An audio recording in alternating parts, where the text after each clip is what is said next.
Welcome back, guys. This is the Man with the Plan podcast, episode 63. Guys, if you missed our last episode, our interview with Jackson Malone, aka JEM Live, you guys should check that out immediately. We talk all the things like Urban's kicking of Josh Lambo. We talk pretenders and contenders. We talk Patriots, Bills. A lot of great stuff, a lot of great content there. Overall, really great interview, really great guy. You should go show love to his channel. How long has it been? How long has it been since we've kind of had this opportunity to talk? So, just a little life update. My sister got married on Friday. So, Logan and Reed, if you're listening to this, congratulations. It is awesome. It was an awesome weekend, but it was also one of the most tiring weekends of my life. So, I took a little bit of a break. I didn't want to really talk about football or anything like that because, honestly, I didn't watch a lot. I was sleeping a lot. So, I had to really get in when I could and talk about what I could. There's obviously plenty to discuss. There's always something to bring to the table. There's always a discussion to be had. Today we're going to talk about the AFC East. We're going to talk about the playoff picture in general, just some general topics, revisit them, see how I viewed them. I was right, where I was wrong. That'll be a section. We're going to talk the Omicron virus, the new variant that has taken over the sports world and how that's going to impact things moving forward. We're going to talk about the Kansas City Chiefs and how my take was absolutely wrong. And it's actually kind of exciting to see. So we're just going to really get right into it. But first, I want to talk about the podcast plan. So if you're listening to this, the podcast for episode 63 should drop Thursday morning before I had to go get a test because of all this stuff, wedding, exposure. A lot of crazy things have happened, so I need to make sure that I'm not negative so we can go on our vacation next week. But expect the podcast, so you have one today. You're listening to it right now, or on the weekend, whenever you choose to, unless you're doing like a marathon, which, guys, I hear that you are doing marathon stuff. That's awesome. Keep that up. I mean, it makes me so happy. Makes the show keeps it alive, keeps things going, keeps things moving. A lot of great stuff. But then expect the podcast around Monday. I'm going to be leaving for Orlando to go to Disney and the Cheez-It Bowl. Go Tigers. On Monday morning, so expect the podcast around then. We'll do a Sunday night recap and preview the college football playoff, and I'm hoping to do more of a mailbag type episode to get things updating, kind of get back into the swing of things because I'll be gone for the week. But let's talk about the AFC East. So as you guys know, I'm going to take you guys back to 2020. So Tom Brady announces that he's going to leave for the New England Patriots. We all know this. We all know that's the storyline. And so we kind of do, you get to a new job, you get to a new business, you get to a new school, a new college, you kind of make a roadmap of how things are expected to go. Your expectations versus reality. We see that meme a lot on TikTok and Instagram of, I had this big expectation for this movie. Reality was kind of stinky. Or expectations for Spider-Man, No Way Home. I kind of expected these guys to be in the movie and these guys not to be in the movie, and it was a whole, oh my gosh, all this other stuff, a lot of emotions. Had to be careful there not to spoil the movie to anyone that has not seen it yet. But we all have these expectations, and we have the reality set in. So you signed Cam Newton as a quarterback for the New England Patriots, and we have this expectation on how things are going to go. We think that it's going to go one way and that New England's going to be in this process for a while. They're going to have to compete with Josh Allen, who is one of the best quarterbacks in football right now. Electric, great playmaker. He's got a great roster. Sean McDermott, fantastic defense. A lot of really great things that we thought we knew. What was our expectation? That Buffalo would dominate the AFC East. It was their time to move forward. And we really got that for the first year. Josh Allen and the Buffalo Bills, they went to the AFC Championship game, played Kansas City. Now, they didn't play them particularly well, but they were one game away from the Super Bowl, which in that evolution, that step, that process, that's right where Buffalo wanted to be. So you take that expectation and you put it into next year. It's 2021. The Patriots have either Cam Newton or Mac Jones, their rookie quarterback. You have an expectation. They'll be fine. They've had this big roster revamp. They spend unbelievable amount of money in free agency. And your expectation is the New England will compete. Sure. They could split with Buffalo. Sure. But this is still Buffalo's division. Josh Allen's probably going to be an MVP frontrunner, could potentially be a candidate for it. Take that next step, our expectation. And what was reality? Buffalo is 8-6, New England is 9-5, and in the biggest game of the year this Sunday, New England and Buffalo played for the AFC East. And we had 2 weeks ago, again, New England with a rookie quarterback. Our expectation was this is still Buffalo's division. New England may compete, they may have a close game, but they're not necessarily ready for things to happen. And so when New England gets they played the Colts on Saturday. Your expectation was they're going to keep rolling. They're going to keep going, have this focus, Bill Belichick, Coach of the Year, Super Bowl team, all this stuff, and they get smacked. Physically dominated by a really good Colts team that, even if they don't win their division, they are a wild card dark horse that could cause a lot of problems for whoever they play in the playoffs. Just depends on location, environment, stuff like that.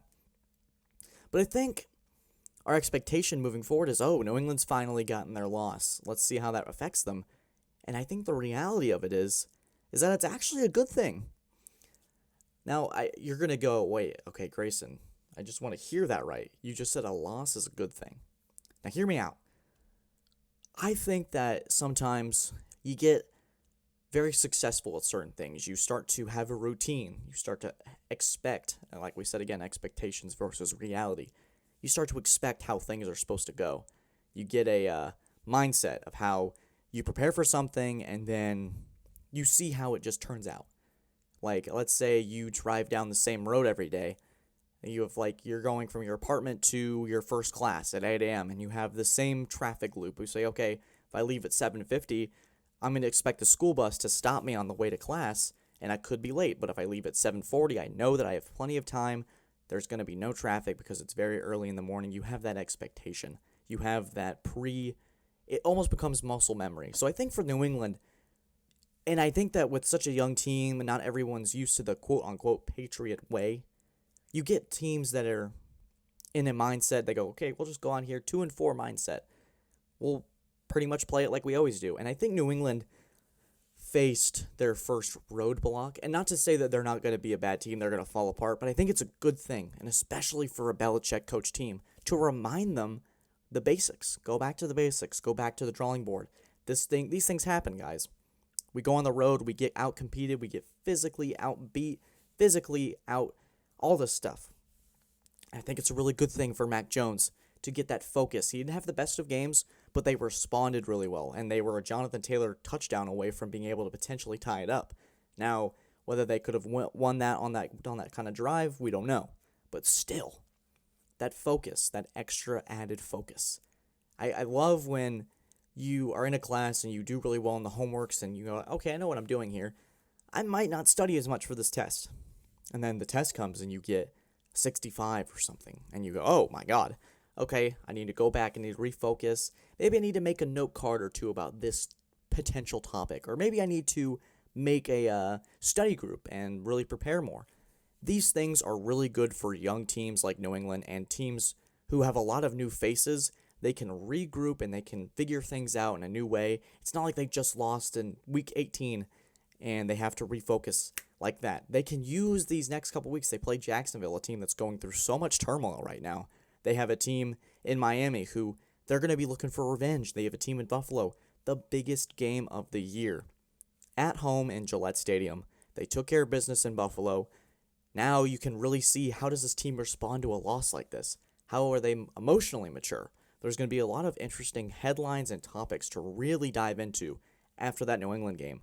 And if the Saints end up beating the Dolphins, New England is back. And excuse me, I just elbowed the closet door. Ow, that hurt. But you can really see that if New England wins on Sunday and Miami loses, the AFC's championship is theirs. And in a year where they had to go through Cam Newton, went 7-9, COVID, all this stuff, they're back. And that's crazy. Not to say that Buffalo's not a good football team, and they could be a problem if they make the playoffs. It's just that the AFC is so tight right now. It is so close. There's a lot of teams with 7-8 wins, all waiting for one team to slip up so they can get their chance to get in. All right, so I want to talk for a second, not a lot, and usually with this stuff, I don't really like talking about because, well, it's not really the most positive thing, but it's news, it's happening. So Omicron has taken over the NFL and sports in general. A lot of people are testing positive for this new strand of the virus, and a lot of steps and precautions were taken this year to kind of avoid that, and it was mostly smooth sailing for a long time. And you have this new strand that's highly transmissible. A lot of just now, no matter what you think about this isn't going to be me saying one thing or the other. So I just want to make that absolutely clear. This is just how much it's impacted this late. Now, if this was the strand that was during week 2, we'd be like, oh, we'll get through this, and then by the time playoffs roll around, teams will kind of get themselves figured out. But this late in the year, let's say that Mac Jones tests positive and he has to sit out for a couple weeks. This could screw the New England playoffs, their playoff chances. Or Jonathan Taylor gets COVID. Or, in the Chiefs' case, Tyreek Hill has gotten COVID. How does that affect their passing offense? There's a lot of different scenarios here. And I think it's very fascinating how it's all kind of come together in the worst possible time. Because 3 weeks till the playoffs, you have the NHL who's shut down. Basketball is having to deal with it in their own unique way. And I think the NFL's plan is great. They're just trying to figure things out. They're just trying to get things figured out. I just wanted to bring it up just because it's so weird and fascinating at the same time. Because the coaching is going to take a lot of precedent here. The game plans, the culture, the strategy. There's so much that you have to kind of work around. It's like you go on this path on Google Maps, and then all of a sudden it takes you off this random highway exit, and you've got like a 30-minute detour. So it's really interesting and fascinating how this will all get worked out. It's been a long time since we've had to worry about rescheduling of games. I mean, we had Tuesday Night Football. It was great. I loved it. More football was great for us, but I don't think for the players. They're kind of like, guys, short week here. It's not ideal. It really isn't. But like I said, it's just something to think about, something to be brought up. So when I return and get back, we're going to talk about playoff storylines and teams where I was right and where I was wrong. Shortly after this, we'll be taking a break. This is the Man with the Plan podcast. You guys take care. We'll be right back.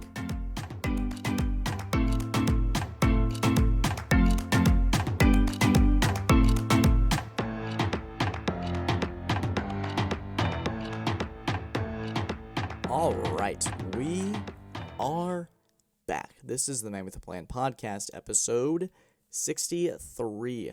63 episodes, guys. Can you believe it? I certainly can't. We were so close to 4,000 listeners. So guys, spread the word on this show. Tell your friends, families, pets, dogs, cats, snakes, rabbits, whoever wants to listen to the show. Get them involved. Get them involved as quick as you can.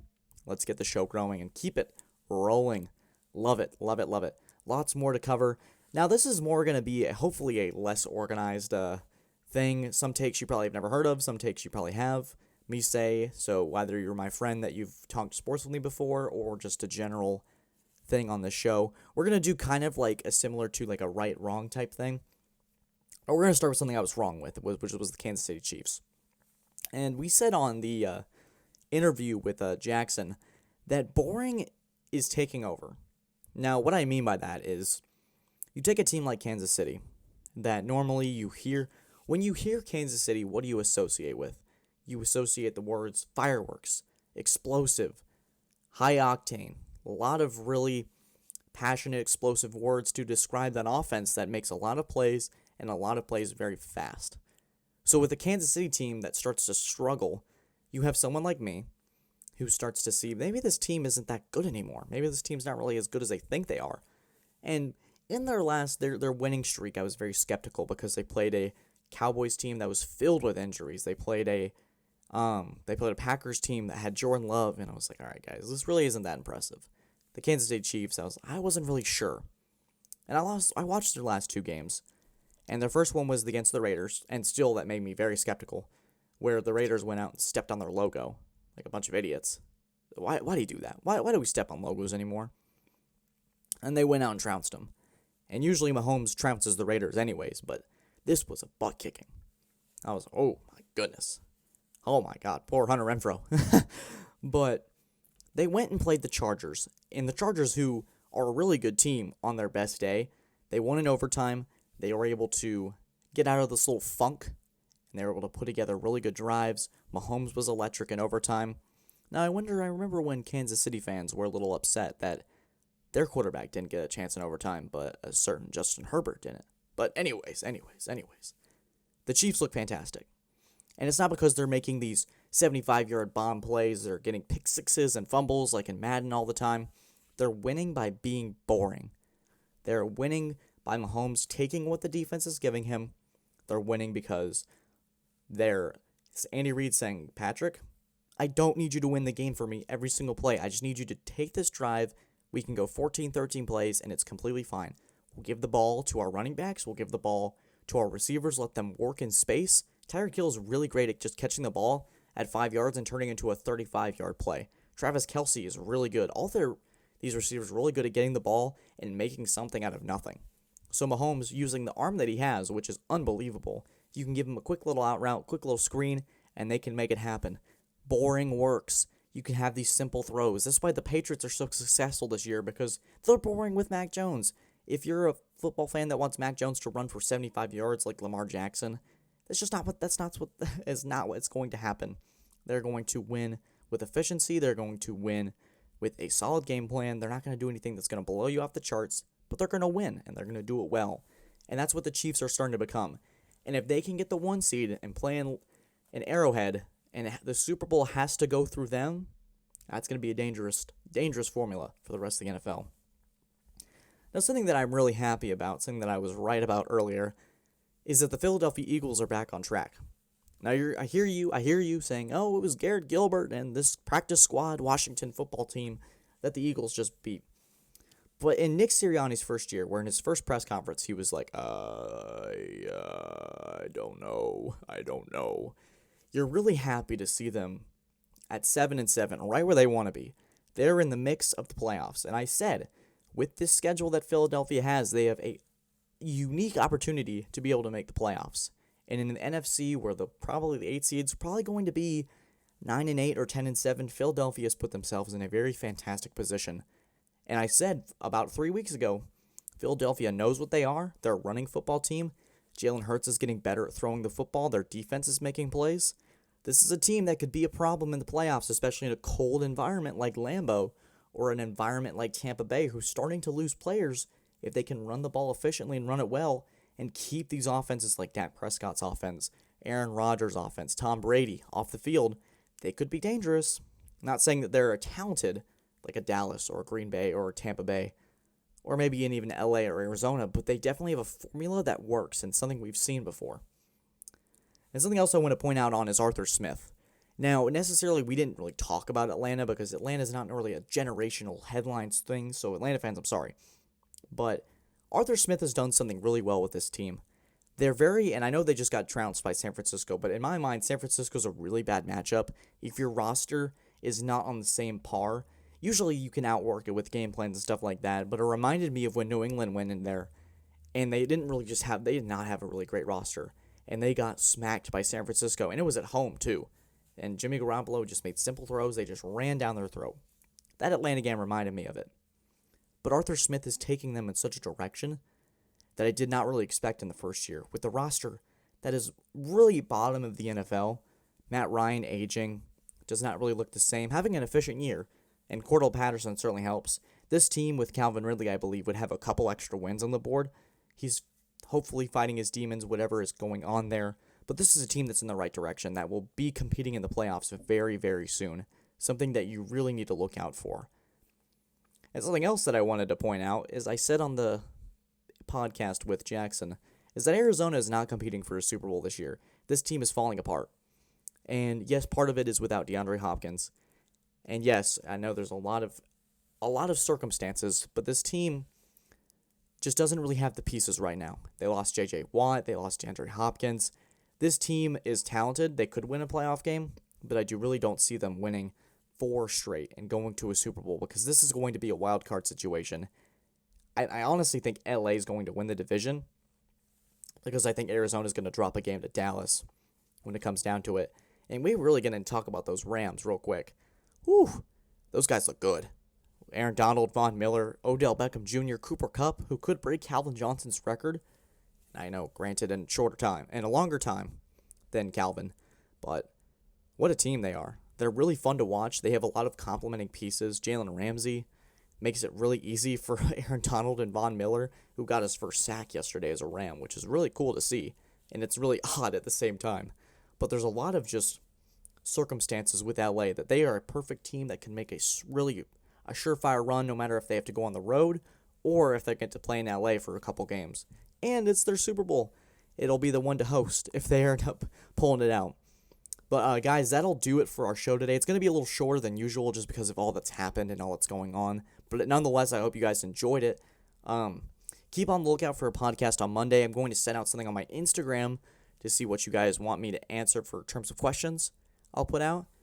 But I'm really excited to do that with you guys on Sunday night when we make another podcast. But as always, guys, stay safe, especially in these times. You guys have a great weekend and a great Christmas. Merry Christmas to all of you guys, or to whatever you celebrate. Have a fantastic weekend, and as always, take care.